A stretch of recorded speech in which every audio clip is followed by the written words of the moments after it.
بسم اللہ الرحمن الرحیم۔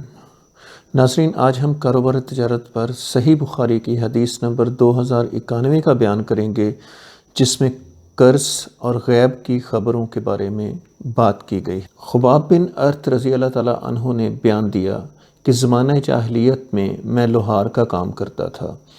عاص بن وائل پر میرا کچھ قرض تھا۔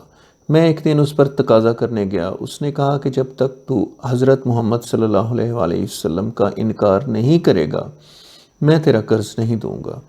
میں نے کہا میں اس وقت تک آپ صلی اللہ علیہ وآلہ وسلم کا انکار نہیں کروں گا جب تک اللہ تمہاری جان نہ لے لے، پھر تم دوبارہ اٹھائے جاؤ۔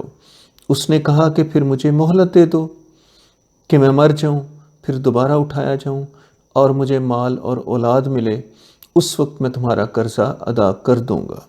اس پر یہ آیت نازل ہوئی، کیا تم نے اس آدمی کو دیکھا جس نے ہماری آیات کو نہ مانا اور کہا مجھے مال اور دولت دی جائے گی؟